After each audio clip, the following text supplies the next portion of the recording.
The following is a true, well-documented case of the supernatural. What you are about to read is not a work of fiction, but a chilling account of real events reported by eyewitnesses, investigators, and historical records. If you believe that the unexplained doesn't exist, then this story might just change your mind. Deborah and Tony Pickman's lives changed forever the day they stepped into a seemingly ordinary old house in Atchison, Kansas. It was the early 1990s, a time of new beginnings and big dreams. Freshly married and full of hope, they believed they had found the perfect home, a charming, time-worn residence with creaky wooden floors, large vintage windows, and a welcoming wraparound porch that invited friendly neighbors and promised peaceful nights. What they didn't know was that the history of this house ran deep, deep enough to trap the restless spirit of a lost soul. From the very first night, strange events began to unfold. As the wind howled through the eaves and the darkness crept over the house, Tony lay awake in bed feeling as though unseen eyes were watching him from the shadows. Deborah, though she had drifted into sleep, soon awoke with a sudden, icy chill crawling down her spine. In those early hours, the house seemed to whisper secrets, a language of creaks and sighs that spoke of sorrow and pain. Though they tried to dismiss these occurrences as the natural quirks of an old home, the sense of dread would not leave them. In the following weeks, the unusual happenings grew bolder. One rainy afternoon, as Deborah was folding laundry in the quiet living room, a soft, eerie giggle, one that didn't belong to any child she knew, echoed faintly in the background. She paused, heart pounding, and looked around, only to find nothing but the rhythmic patter of raindrops on the window.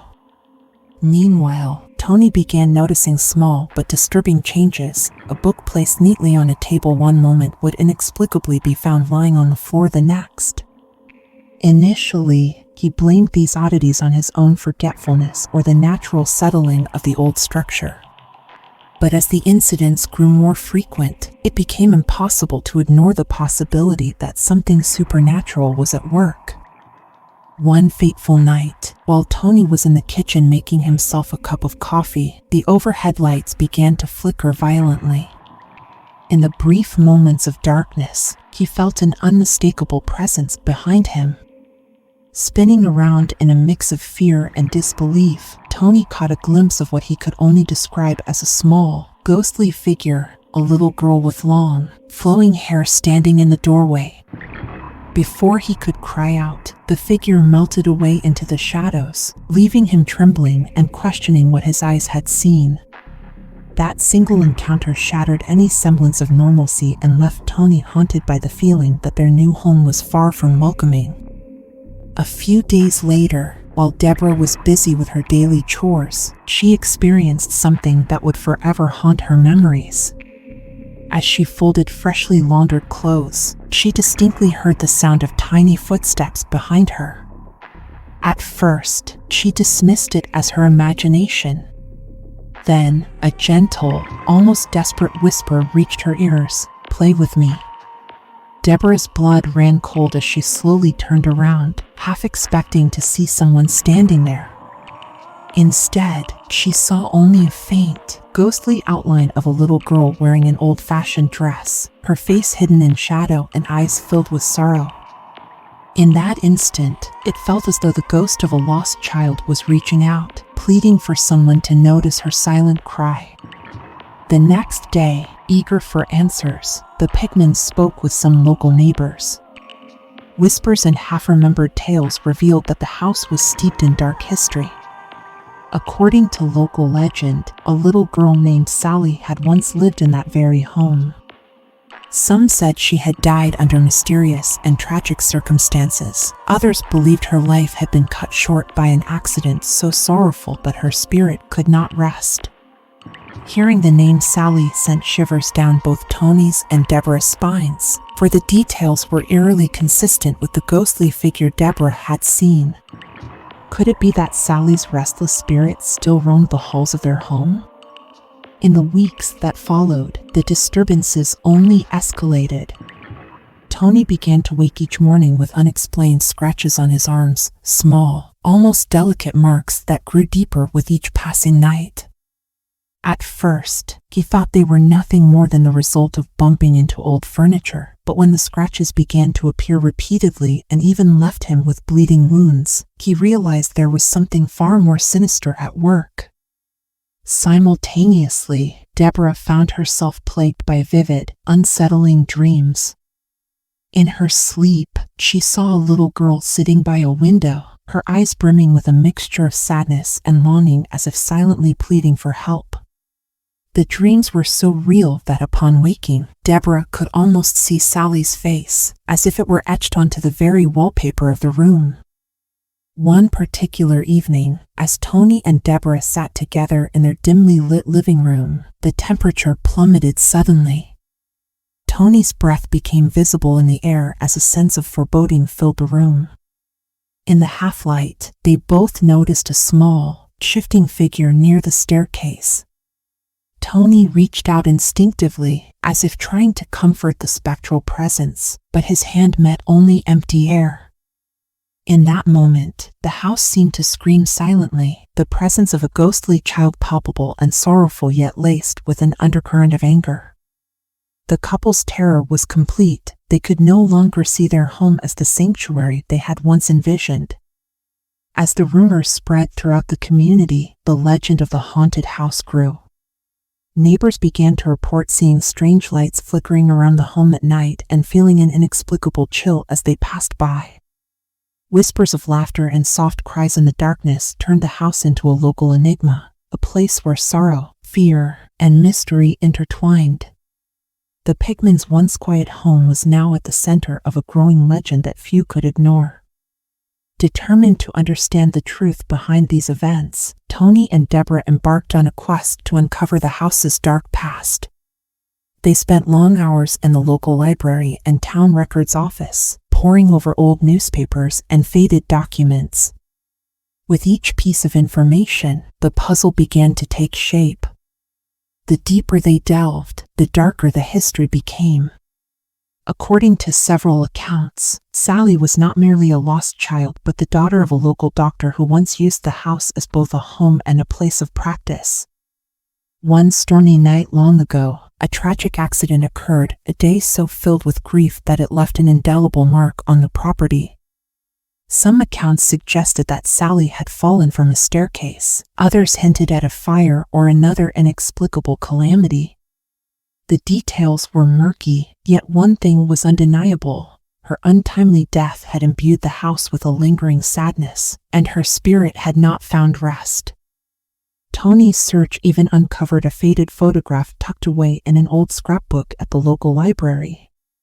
In the picture, a little girl with a bright smile and a lace dress stood in front of a grand old home. The resemblance to the ghostly figure they had seen was startling. It was as if history was reaching out to them, urging them to remember and to heal an old wound. With a mix of fear and compassion, Tony and Deborah decided to honor Sallie's memory.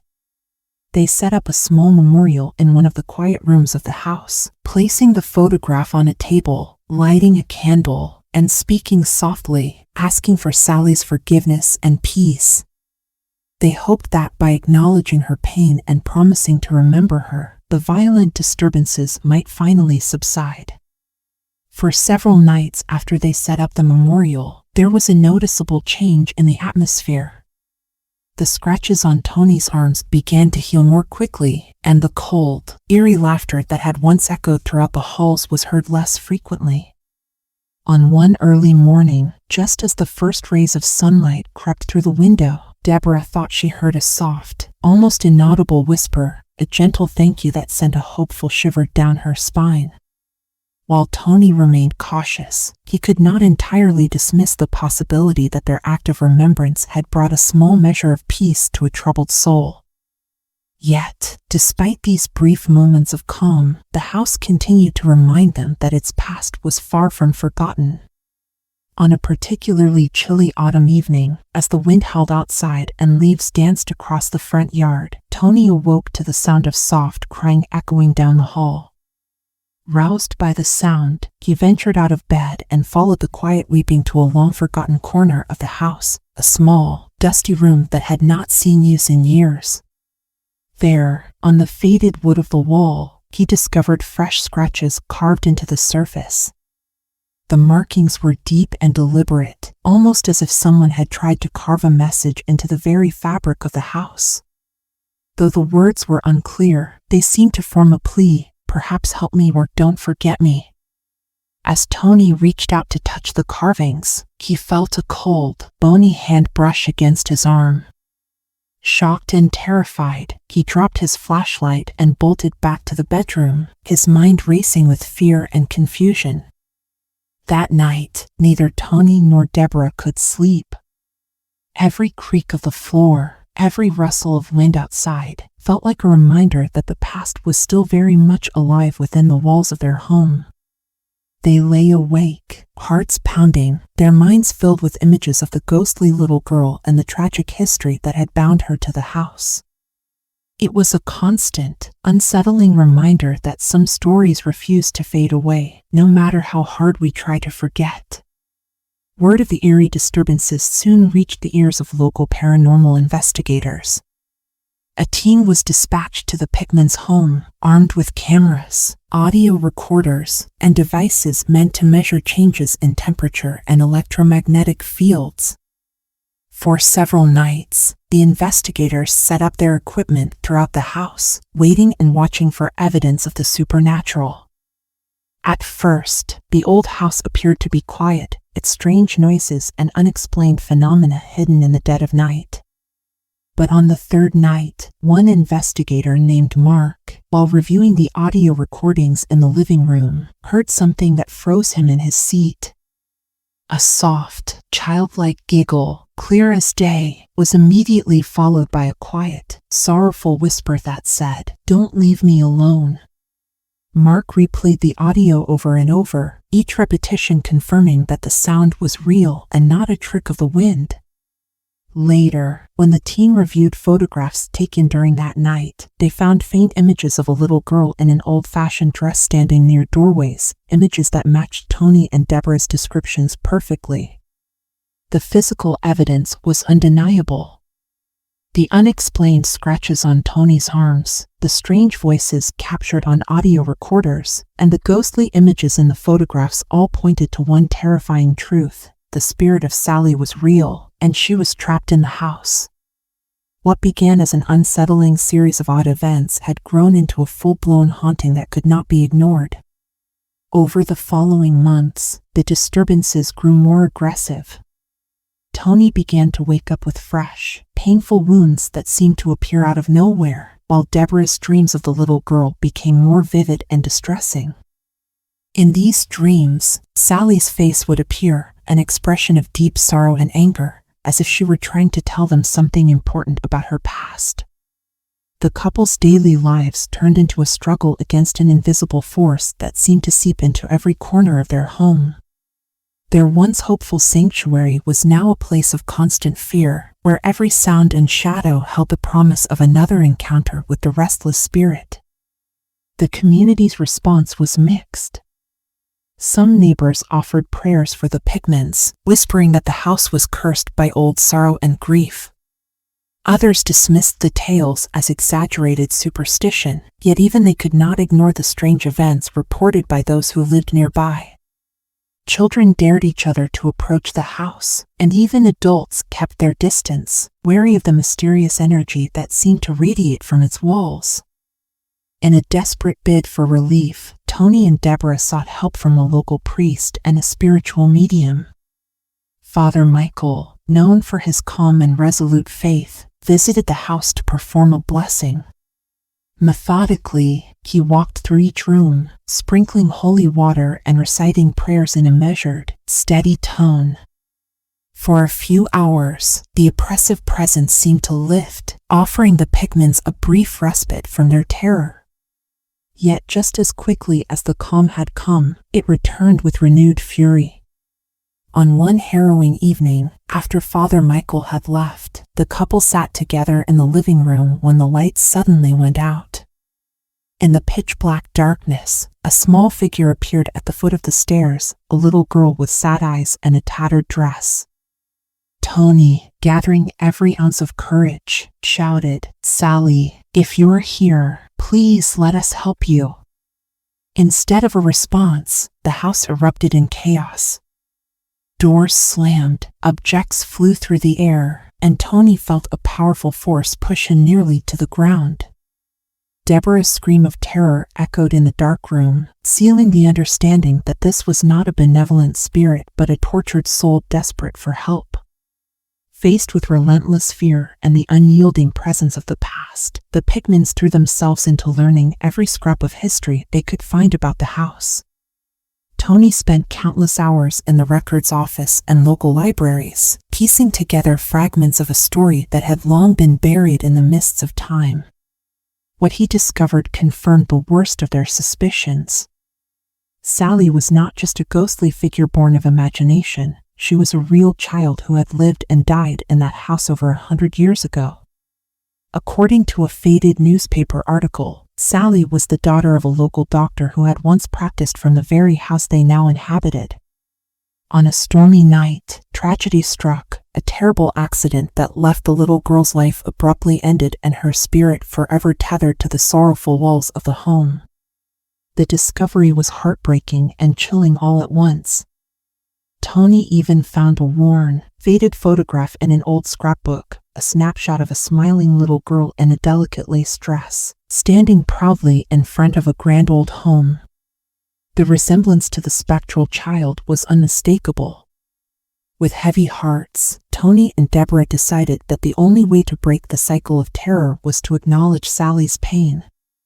They set up a small memorial in a quiet room of the house, placing the photograph on a table, lighting a candle, and speaking in hushed tones, asking for forgiveness, healing, and peace. They promised that if Sallie could feel that her story was finally being heard, that her pain was recognized, perhaps the violent hauntings would subside. For a few nights after the memorial was set up, there was a glimmer of hope. The scratches on Tony's arms healed a little faster, and the cold laughter that had echoed through the halls seemed to recede into the background. In the early light of dawn, Deborah even swore she heard a gentle whisper, a soft thank you, floating on the breeze. Though neither Tony nor Deborah were ready to fully celebrate, these small signs offered a cautious optimism that the storm might be passing. Yet, even in moments of calm, the shadow of the past would return. On one particularly cold autumn night, as the wind howled and leaves skittered across the yard, Tony awoke to the sound of quiet crying coming from the hallway. Driven by both curiosity and dread, he left the safety of his bed and followed the sound down a long-forgotten corridor to a small, dusty room that had not been used in years.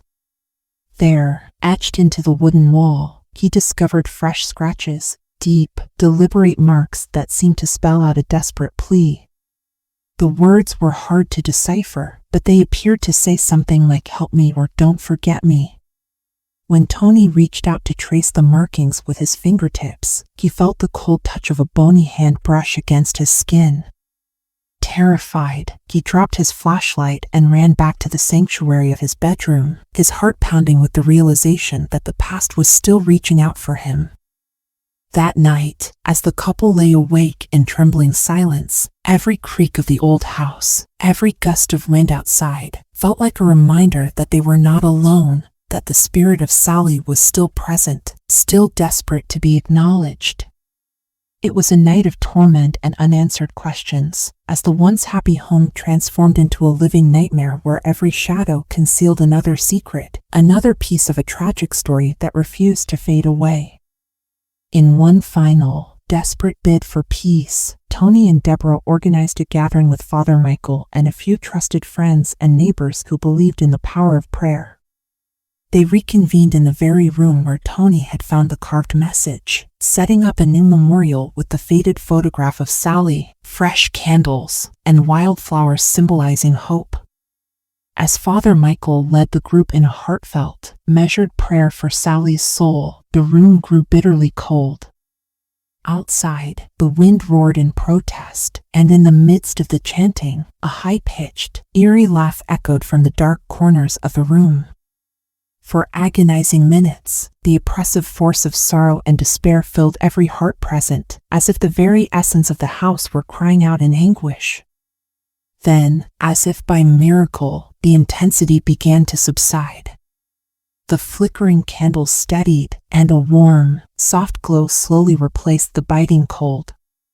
In that moment, Tony thought he saw a faint, almost imperceptible smile on the edge of the old photograph, an expression that seemed to say that the little girl's spirit had, if only for a moment, felt understood. That night, for the first time in many long months, the Pickmans managed to find a measure of peace and sleep, free from the constant barrage of nightmares and unexplained terrors. In the months and years that followed, the haunting gradually eased. The violent disturbances diminished, replaced by sporadic reminders, a creaking door here, a fleeting shadow there. Tony and Deborah continued to live in the house, always aware that the past was never truly gone.